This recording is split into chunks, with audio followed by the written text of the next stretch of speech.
don't tell you what it is. That's really unhelpful. Refresh your page and try again. Right, hold on just 2 seconds.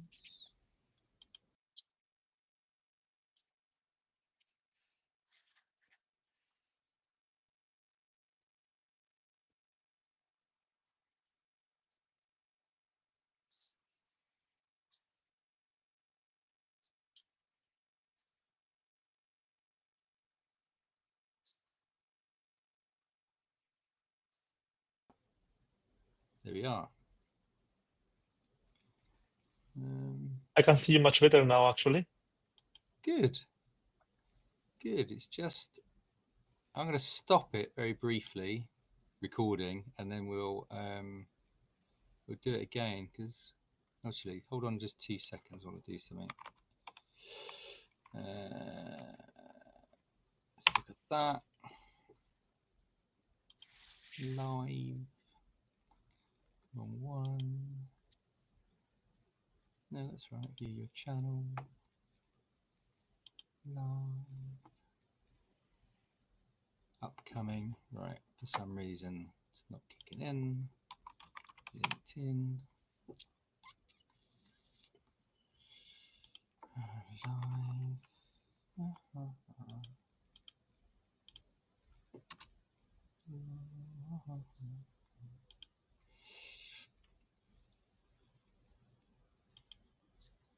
Yeah. That seems to be live.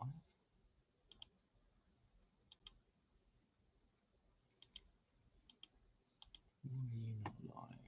Sorry, this is not very interesting for the viewers on LinkedIn. Return to live. Let's have a look. There we are. Anyway, technology is a wonderful thing. Oh, now you've frozen. Oh no, you're back. Yes. Okay. You're miles away. Right, there we go. Right, we'll start again. Imagine everyone who's not watching this anyway. That we're started again. Cesar, how are you? Welcome to the Starting Pixel podcast. You are number 20. Oh, really? That's Yes. amazing. Thank you very much, Rob, for having me. That's amazing. That's all right. Oh God. Oh, no, it's all right. Right. Things are playing in my ears. Right. I'll edit that bit out. No So worries. yes. We're number 20, which is as I was saying to Rich Welsh a bit earlier on this week when we recorded number 19, getting above 10 is normally most people's challenge. So very pleased that we've been able to get to 20 and I think we've got guests booked until November, which is pretty awesome. And people are waiting That quite a long is time. that is amazing. And I saw a few of the podcasts, and definitely there is very, very interesting conversations being in there. Yeah, it's quite. It's an interesting area, that's for sure. Anyway, onwards with the show. First of all, tell us a little bit about you, then. Well, my name is Cesar. I work as a product lead for Brompton Technology, but I have been forever in this industry. I love what we do. I think that we are very, very lucky as a community. And that's why I really like Starting Pixel. I really like what we create as a group, usually in this industry, because being in the intersection between technology and creativity, there is not many people that is lucky enough to be there. So I love the what we do. I have been working a little bit of everywhere. I started from the very bottom, doing crew job. I have been sound engineer. Not many people know that, but keep it Right. quiet between you and I. And then I got into video, and I loved it. I thought that video is always growing, is always evolving. So it keeps you going and learning and interested. So tell us a little bit about that side of things. Then, so when you say you got into video, was that the crew side? Because you're obviously Brompton, and I've sort of looked at your background. You've worked for, um, Disguise as well, and Brompton Mhm. before that, if I remember rightly, which is very sort Yeah, of it's an absolutely. engineering focused side of LED balls and processing, right? But so were you in the crew? How did that work? How did you fall in love with it? Well, so I mean, obviously everything comes from somewhere else. I actually studied electronics. That was my first degree in Spain. And to be completely honest, I hated it. I didn't have a real reason to study electronics.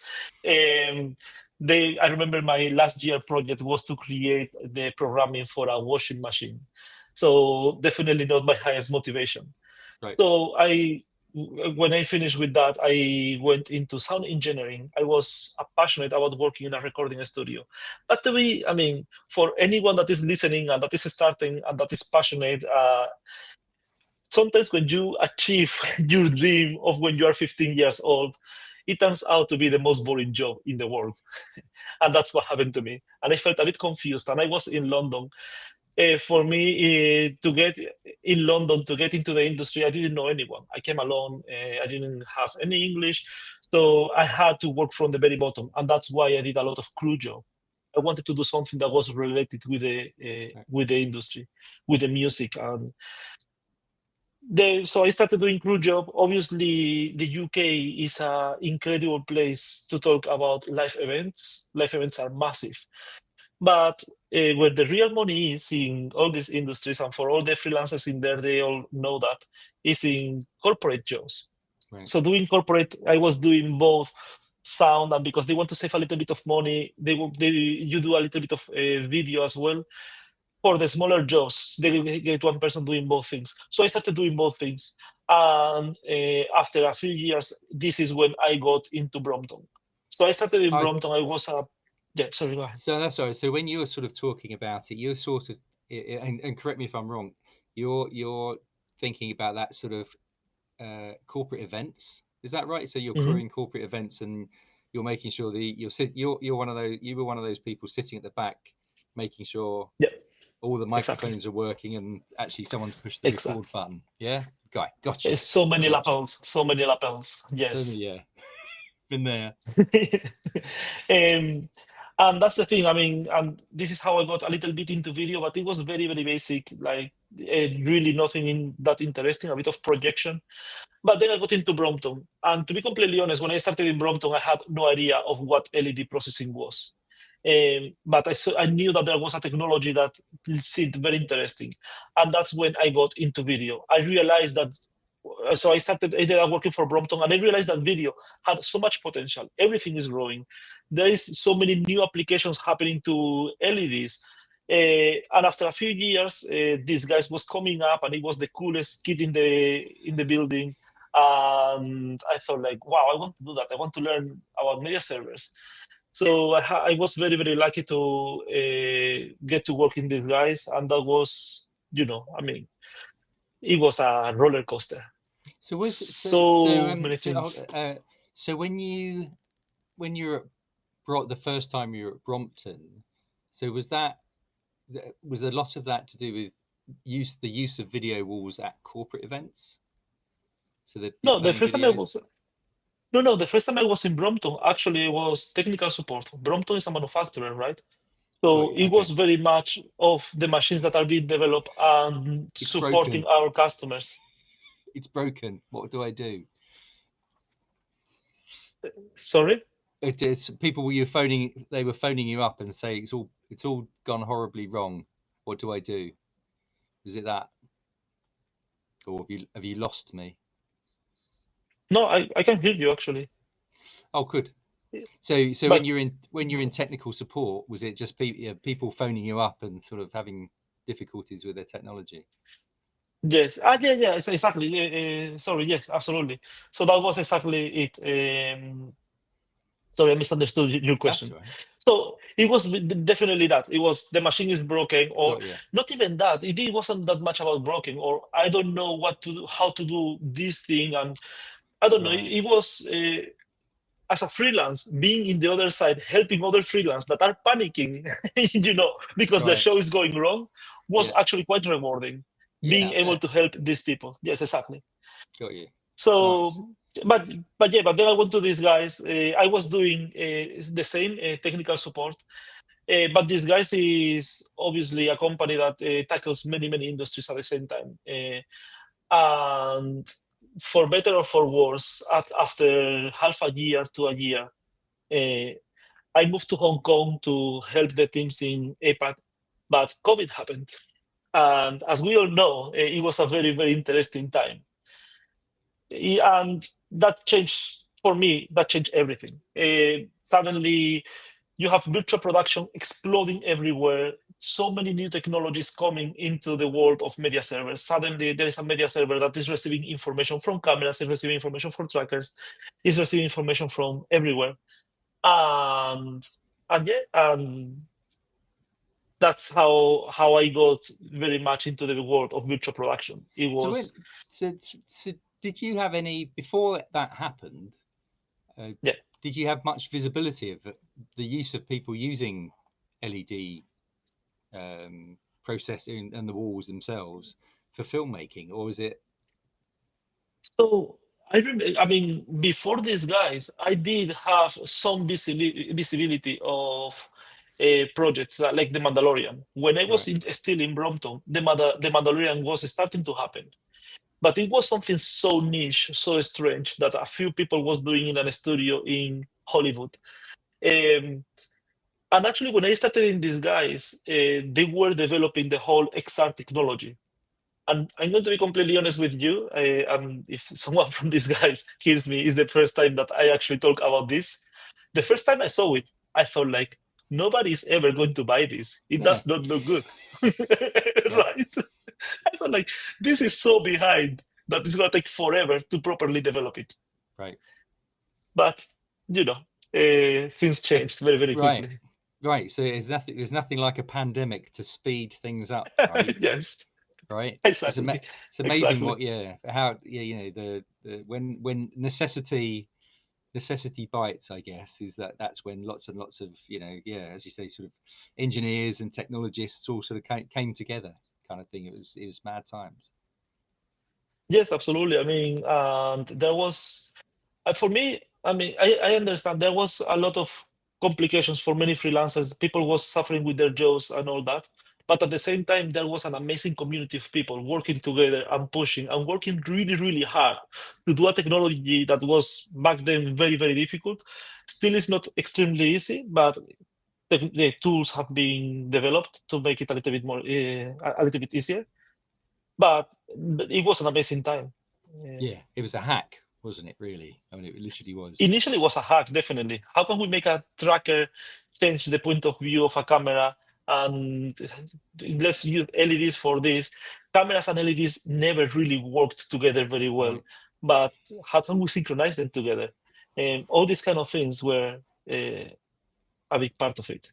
Yeah, yeah, cool. So then you were so that was, it's hard to believe that was like 5 years ago, right? It's like, Yeah, which as I said, I've always said, like, virtual production is a bit like a 5 year overnight success. At one point it will be successful and everyone will go, oh yeah, it's been around for ages. um but it's also just, yeah, 5 years ago, just you could measure it in months, really, kind of thing. It absolutely. really wasn't that long ago. But it also feels like Absolutely. it was absolutely years and years and years ago as well. Yeah, it was a very fast time where everybody was working really hard. Everybody was studying really hard as well. I mean, Right. I don't think Yeah. that there was anyone with all the skills that you require to do virtual production. I mean, knowing about LEDs and color workflows and all this, knowing about Unreal, knowing about trackers, knowing about media server, cameras, lighting, all that is a lot. Right. And that they work together seamlessly, which of course was never really, Yeah, that was always a challenge as well. So exactly. you're in Asia at that time. Of Mhm. course, that was the thing. And then what happened? Did you stay there or did you move around? So after these guys, when things calmed down a little bit, I decided that probably was a good time to move on into actually driving a studio, I spent so much time working with studios day in, day out, putting 16 hours a day to make sure that they are working, that I thought like would be amazing to actually focus in one and and develop it and make the best quality possible for international standards here in Asia, in Hong Kong in that time. So I started working with a studio called Motion, and again, amazing experience. We built the studio basically from scratch, and we trained a team and all these things that were, we wanted to bring some knowledge that was a little bit lacking in the region. Um, so I did that, but again, after a few months, I realized that the production wasn't really for me. I Right. am an engineer and I like building stuff and putting systems together. And once it is put together, the whole cinematic part of it, I wasn't that passionate about it. So I got a great opportunity with Brompton, and here I am again, Back at Brompton. But and are you back so at Brompton. and you're and what's your role at the moment then? Is that So it is product lead. That basically doesn't really mean anything, to be completely honest. But what I do is using all the experience that I had during all these years that I was in the middle. I am bringing it to Brompton for internally and for external partners and customers and all this. Give them the best workflows so they can achieve whatever they want to achieve with their systems. got you? Because the fact is that working in building studios and working in these guys doing all these virtual production experiences and all this, you work with so much equipment that what my specialty was is my specialty became was put system together and optimize it for a customer's requirements. Right. And now what I'm doing is within Brompton, I wouldn't be able to do this job if I didn't believe that Brompton is the tool that is going to give, in most cases, Got you. all the benefits that the customers are looking for. Got you. And these customers, they're not just virtual production. I'm assuming it's like anyone who needs the solution. Absolutely. Got you. Absolutely. It will be for anyone, installations, live events, Right. broadcast, simulation, whatever industry it is. But I believe that virtual production is so complex and it requires so many tools. And so, as well, if we are talking about quality of video, cinematographers, they have an amazing eye for quality, right?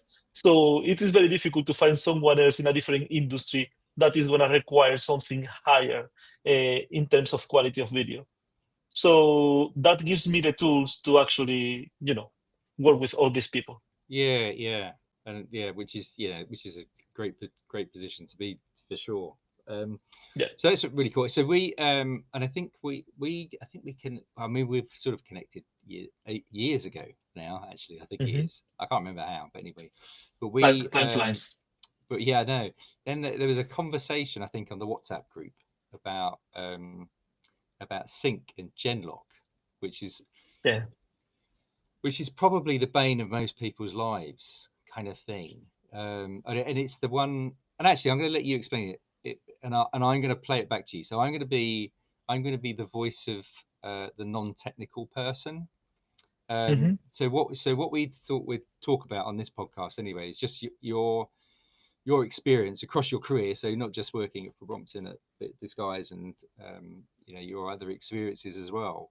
So quickly explain in your words, what that is. What is the difference to what is GenLock? What is synchronization? Why is it important? Yes, absolutely. So that is how the conversation started. As I said, one of my passions is to make sure that people have all the tools they need for a system, right? To achieve what they want to achieve. Um, in Brompton, and I don't want to get too much into the brand and so on, but in Brompton, one of the things that we specialize on is in making things that can be quite complex much simpler. Right. And one of these things is synchronization. That's why a lot of people might not realize really what is happening in the background. But just to put it very quickly, synchronization has many, many levels. You have the basic synchronization. That is what people call GenLock. GenLock is a very, it's just a signal. It's just a pulse that you send to different machines so they all know when to do something, right? but it doesn't tell you when or if it is this pulse or the next one. It's basically like a drum, just making a beat, right? Cool. So let Um, me just quickly play that back to you in yeah, Rob's words. So you've got different bits of equipment, right? So typically on a film set, let's talk of that. But that in and that could be cameras, it could be the LED wall, it could be yeah, some technical processing, I guess, that going on, and there might be some other ancillary technology as well. And where you talk about synchronization, and GenLock's one of them. It's they all know when to do something, and that can be. It's not like a moment in time. It's a constant knowing how to do something, right? As you say, it's like a drum beat, exactly. and that drum beat could be 24 frames a second, but it could also be 120 frames a second. Does that sound Exactly. about right? Yeah, it is exactly that. And Right, yes, you could have, I mean, every single device, like the LED processor or the media server or the cameras, they will have their own clock. But these clocks being electronic devices, all of us that lived with watches before the internet, we know that clocks don't go all at the same speed, right. right? Yeah. It is more or less the same, but it's not the same. It's the same. And okay, so that's that. So what? But why is it important? Actually, that's the So it is very important because system needs to work at the same speed in order to affect different things in the same. For example, if you are capturing with your camera, you are capturing the LED, you want to see one frame and capture that frame at the same time. right. Because if you have two different timings, you will be capturing one or one and a half or one and three quarters, and Got this you. might be changing over time. So just to so you say your camera's running at 24 frames a second, and your LED panel is displaying 24 frames a second. When the shutter of the camera opens, it needs to see the entire image every 24th of a second. Otherwise, if it wasn't, it would be in between, which could be half of the next frame and half of the previous Exactly. frame, and you'd have that. And this is, I'm sure it's not as blunt as this, but you'd have that sort of wavy line, or you'd have something that doesn't look right. Exactly. Is that right? Yeah. Exactly. So it basically Absolutely. That is exactly opens. it. They're literally doing this kind of thing. Right. Got you. Okay. And without Uh, that, it wouldn't see the same thing. And obviously, in a very expensive film, you need to see the thing. Absolutely. That is Got you. exactly it. And not only you wouldn't see the same thing, that thing might be changing over time because they are working at different speed. Got you as well. So you might have them. They might be sort of okay, but then this one does this sort of this, and then suddenly you've got this. Yeah. So at 20, if they're out of step, you've not got 24 frames a second. You've got 48 frames a second because Yeah, it's exactly. right kind of thing. Right. Okay. Got you. I think that makes sense. Now, this have one thing to consider, that is that even if everything is going at the same speed, you might be capturing the middle between two frames every single time, Right. right? Because not we are not synchronizing that everything starts at the same time. We're just saying that they go at the same speed. So Got you. for that, there is another tool that is the next step, and that will be frame offset. So phase offset, sorry. So you take the phase of that frame and you make sure that it is exactly on the same position as the camera is opening and closing. So you get the full frame as you were Right. describing before. Yeah, because it obviously goes, and this is me being incredibly naive, and it obviously has to go from one frame, and then that frame has to disappear somehow, and the next frame comes in, and it has to be fully loaded. However that loads, whether or not it suddenly appears or it builds up, or however, it has to be fully loaded. And you call that phase offset? Yes, That's the exactly. phase offset. Okay. And then as soon as it's loaded, then that allows the camera to see it, to open its Exactly. sensor. Exactly. It sees it at a moment and it closes before it starts to rebuild the next frame. Got you. That is exactly it. Yes. Gotcha. And this is the basics, right? Yeah. Now things get a lot more complicated. Why? Actually, the way we display frames in an LED is, and anyone that ever worked with LEDs will realize that frames work at a much higher refresh rate. Right. It works at 1,900 or 3,400 or 7,600. There is many refresh rates that are much higher than what we are used to that for video, that, as you said, can be 24, 25, 30, 59, 60, Right. right? And what is happening is that, for reasons that I don't want to get into, but this is how LED panels work, what they are doing is they are blinking really, really fast. And depending on how bright they blink for longer or for shorter, but they are basically blinking. Blinking. So actually, that's a really, really good point. Let's just quickly explain what an LED panel is and a volume, right? Because there's going to be people who are listening to this, hopefully, who go, "Oh, okay, they're imagining it's one big thing, right? It's like a big TV screen, which just comes out of a Absolutely. big box. It's not quite that, is it?" Yes, exactly. Um, so an LED panel is basically an array of pixels.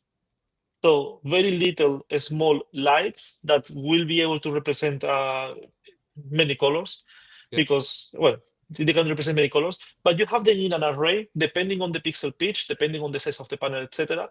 They can be So a closer or they can be pixel, more yeah. separated. So a pixel pitch is basically the distance between each pixel, right? And the smaller the Exactly. pixel pitch, the finer it is. And these Exactly. things, even at 1 millimeter, if you were looking at it like here, you can see them, but 10 meters away, you're never going to see that pixel, right? Exactly. And for these people in London, I love the fact that places like the BT Tower, for example, it has a massive pixel pitch, or the Sphere in Las Vegas, the pixel pitch is massive. It's really, really big. Yeah. But because we are so far looking at it, nobody sees it. Right. And then each of those panels is about how big? So the most common standard is a 50 by 50 centimeters. Right. So that would be 4 to 1 square meter. Yeah. Yes, Yeah. exactly. And give us a bit of an idea how much they cost, a range per Oh, one. I mean, there is panels, like you have very, very cheap panels. Sadly, like everything in this industry, you get what you pay for. Right. Oh yeah. So just to give people an idea of sort of how much an average cost one. And so it will range all the way from 1,000 USD per panel to 9,000 USD per panel.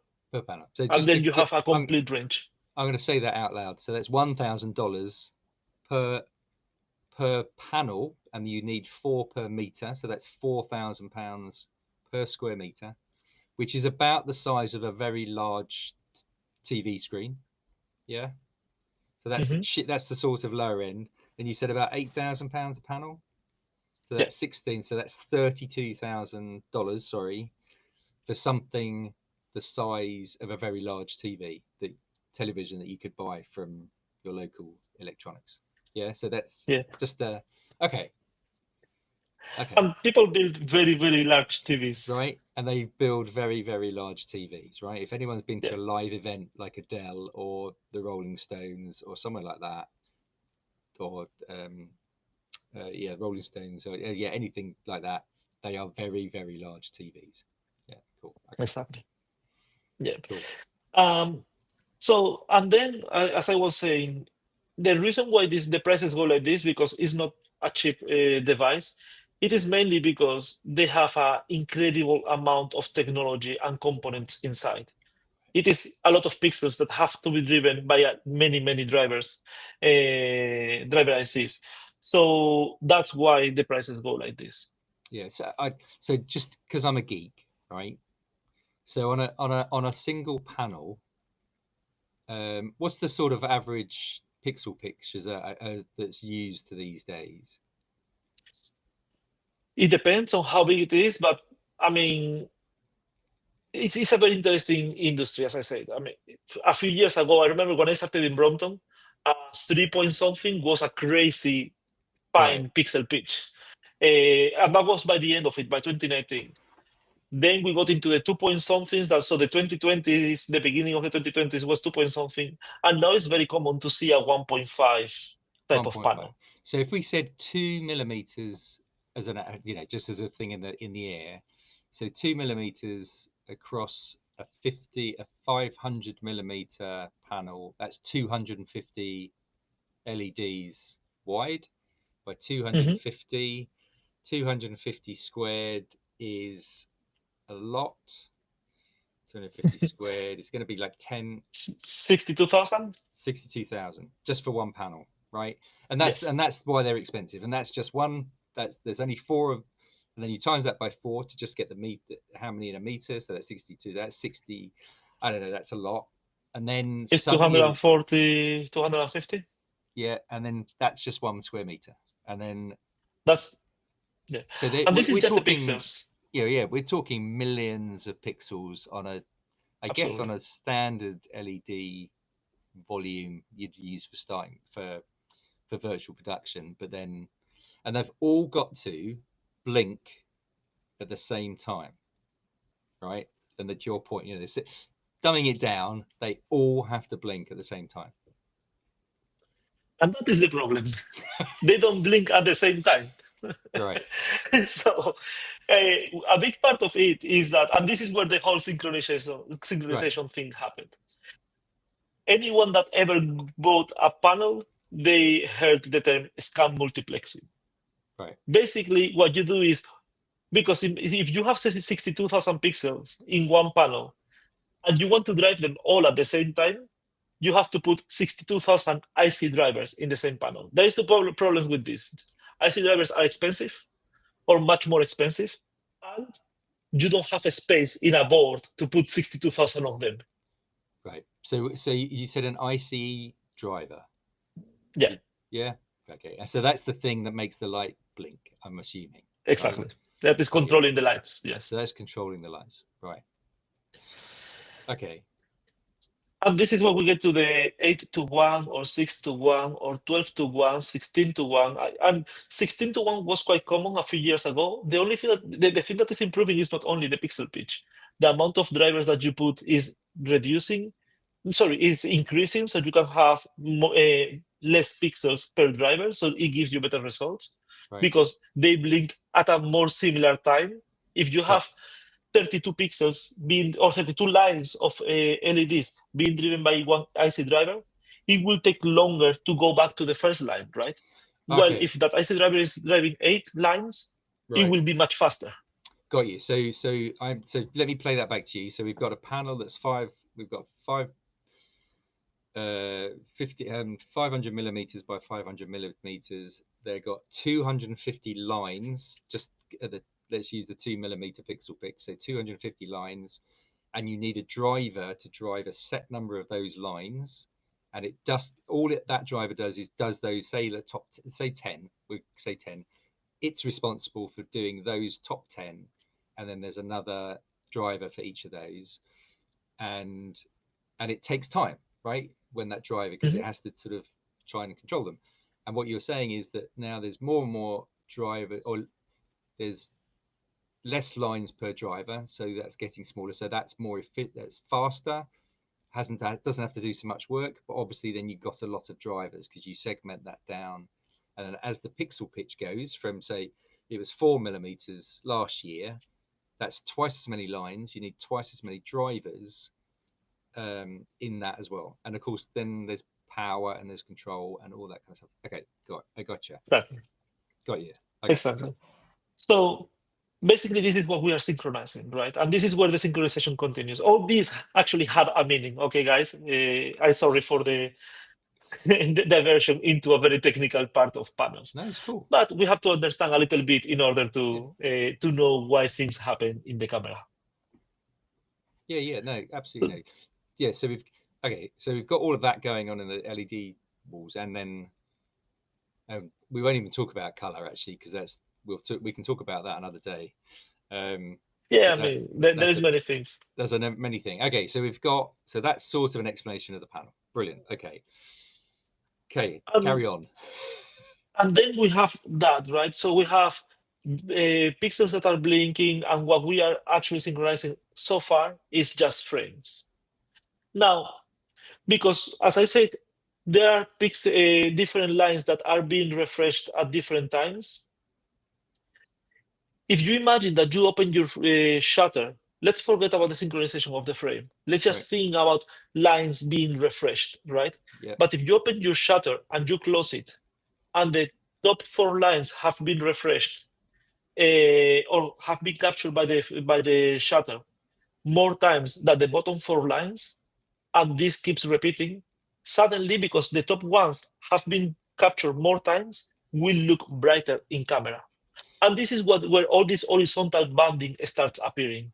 Okay, so that, because obviously, yes. So just to go back a little bit, play that back, because obviously when you refresh them, are they turning off and then turning on again? Right. Yeah. So they go through a cycle of full illumination. They literally like your living room like light fader, right, on the door, rather than you pushing it where, well, actually, when you push it to turn it on, it still has to do that thing. But the slow motion is that you turn up your dimmer and it has to go from off to dim. It just doesn't, even if it's super quick, it has to still go. That's physics, right? It just doesn't appear. Absolutely. Right. Yeah. The only other way of doing that is to have it on constantly and then remove something. But even that takes time, right? Anyway, Yeah. digress. Gotcha. Okay, cool. But in the case of a chip, actually, because let's put that 8-to-1 multiplexing, right? If the chip is controlling 8 lines, it can control 1 line at a time, meaning that 1 line will be on at any given time. Right. So, okay. So if you actually take a picture fast enough, you will see just 1 line on. Got you. So it does one, then it does the next. So does it go? Does it turn one on, then turn the next one on, and then the one before it is still on? It goes off. It goes off. Right. Okay. So on, off, and then that just goes through the 8 in a cycle. Got you. Okay. But if you do that at 2000 times per second, nobody notices. Right. And that's the thing. That's why there are more things that are important. Got you. Yeah, but it's still, I'm a geek. I like to know these things. Cool. Yeah. Okay. Right. That explains that bit. Yeah, kind of. If you guys have questions, I mean, I'm always open to have any deeper conversations. I'm trying to simplify it as much as we can. Yeah. And cool. I don't know everything either. I will have to pass you to someone that actually has a deeper knowledge of how they are configuring this. But anyway. But that is the thing, right? So the synchronization goes much deeper than just where the frame is falling. It's how many lines are we capturing for every single shutter. Now, the LED processor knows that. The LED processor knows when each line is refreshing. But if we give them the camera information, it will be able to, to do its maths to make sure that the times are matching for every single frame at any refresh rate, depending on the capabilities of the panel itself. Right. Got you. So they don't do it when you've got a camera using 24 frames a second. The panel's not rotating at 20. It isn't refreshing at 20. It's doing it at 2,400, say, for argument's sake, times a second, which is 1,000 times per one frame of the camera. Kind of thing. Right. Well, 1,000, yes, 100 times for one frame of the camera, but yes, absolutely. Right. Got you. Gotcha. So there is a big mismatch. This changes as well with brightness. Depending on which brightness you have, it will be different. There is some other things that make it change because of the way the technology works. But as a basic understanding of why further synchronization of systems is important, I think that this is a good enough explanation. Sure. Sorry. Yeah. And basically what we're saying is that you really need to consider on how systems work, because that goes for many more things, right? I mean, we could have a complete podcast. I mean, we could have a whole series of podcasts about pixel pitch and about color, as you were saying. I mean, color is the big science in this industry. Right. So there is many other things that can be considered in order to ensure that you have the best experience. Yeah, and at the end, with virtual production specifically, you are trying to recreate the real world. That is extremely difficult. Right. Recreating the real world is very, very difficult. And making that without artifacts, just so that you don't take your customer out of the experience of Right. the content itself, is very important. Yeah. For sure. Yeah. Yeah. Cool. Okay. That's okay. That explains that bit. So what else is important in that, well, in the synchronization world of virtual production? So, I mean, it is mainly there will be a deeper technical Got things you. that you can do, but because of the way the panels work, and this is all coming from the fact that actually LED panels and cameras are not made to work together, and No. I should have started with that. The way the technologies are working is, it's not compatible because you have to synchronize things that are working at different speeds by default. Um, but we are developing technologies, and that's why for me, where we are now with virtual production is so important, because we have all been suffering for quite a few years. We talk about virtual production in 2021 like it was fun, but I don't think that it was out of fun for many of us. you know, now we just have the memories. We reminisce about these times. Oh, I'm But back sure. in those days, I mean, I remember working 20 hours a day just because, you have a little bit of color that is not the playing game, or as I said, the refresh rates of the panel weren't good enough, and you don't Yeah. understand really how to fix these things. Yeah. Okay. Yeah. Don't breathe, anyone. That was the thing. You got it working. It's like no one breathe. Exactly. No one breathe. It's working. Exactly. Yeah. That was the thing. So also, actually, tell us a little bit about. So you sort of mentioned, we were sort of talking about that sort of GenLock and synchronization. Uh, it just very briefly explain what that what the pipeline is between the the camera, or the what is going on between that. So you've got this thing firing, it's all working, but all you need to do as a cinematographer, and correct me if I'm wrong, is obviously light it all as you normally would do, but it's just like the real world. You push the record button, or someone pushes the record button on the camera, action, and it all sort of works. But there's Yeah. other stuff that's going on. What else helps drive all of that? Absolutely. I mean, in terms of if we just focus in synchronization, one of the most important things, and I feel like, I mean, I have been working for manufacturers for quite a few years, and we sometimes focus so much in technology, but the fact is that technology should be just a tool so directors can do their job without thinking about it, right? Right. So, the synchronization, what it is that. So you put your GenLock to make sure that every device is put together. We didn't talk really about how cameras work and how synchronization of camera works, but we could get as well into the difference between global cameras and rolling shutter cameras, and how they are actually capturing content, because a rolling shutter camera is as well capturing line by line, exactly the same way as a panel is writing by line, Right. but at a completely different speed. So considering that as well is very important. For example, a rolling shutter camera starts capturing line by line, but at some point, all the lines are capturing together. So how do you deal with these initial times in which the lines are starting to capture? And how do you deal with the times when the lines are stopping to capture? You basically have to crop that and just focus in the time when everything is capturing at the same time. Right. Now, the problem with that is that in this case, for example, of rolling shutter cameras, because they are reading line by line, and the panel as well is at a much faster speed, but still writing by line for the amount of pixels that are driven by one chip, no? But still by line rotating. If and this is something that anyone that has been shooting has probably seen. When you start moving your camera, you will see some lines.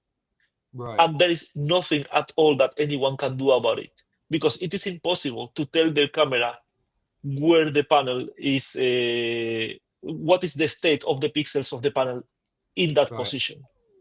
And that's why when you start going up and down, you will see some lines that then stop. Because as soon Right. as you stop, you are capturing as well all these lines together because they are much faster. Got you. It is just this movement that is creating the issue. Now, if you do it slowly, you will not see it because the panel is really fast. How do you fix it? Low scale multiplexing, meaning that you have less pixels being driven by the same chip and higher refresh rates or scan refresh for the panels. The panels can do it faster. And this is Right. how we improve all these things. Got you. So you just faster, cheaper, and oh, he's gone. Sorry about that, everyone. I'm sure he's going to join again in a minute. He's lost his connection. He'll come back. He'll come back, or maybe not. Or maybe not.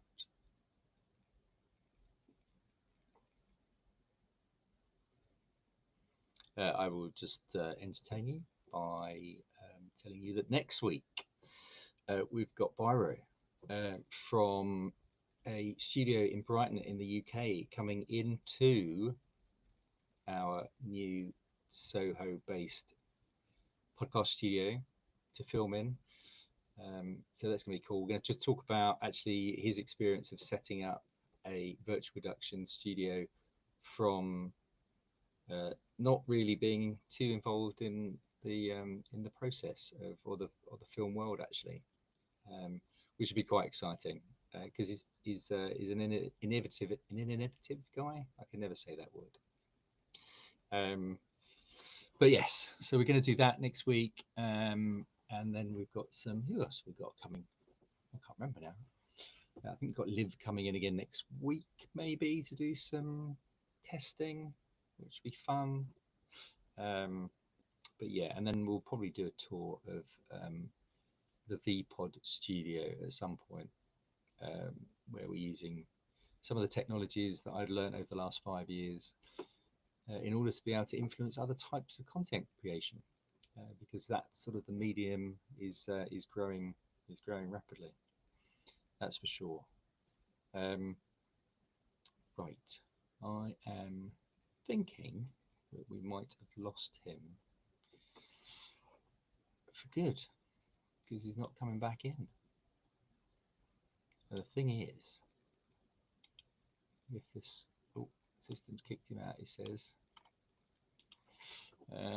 can you get back in?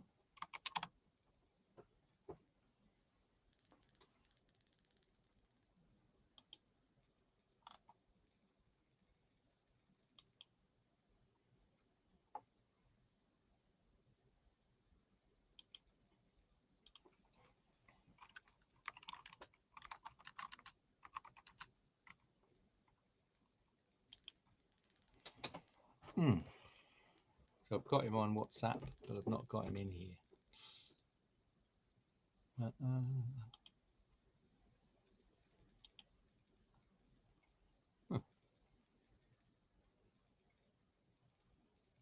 Oh, there we go. Let in.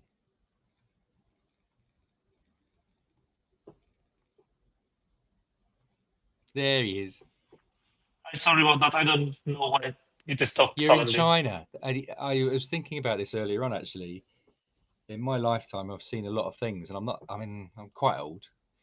And one of the things was when I was a kid. I wasn't even a kid. I was probably your age, maybe a bit younger. But you had sort of, if you spoke to anyone on the phone, you had to dial them up, and then there'd always be 4 seconds behind you, and that could be Italy, that could be it could be Spain quite easily. You're in China, and we're using ultra fast. I mean, it's just amazing the technology that's just allowing us to do this thing.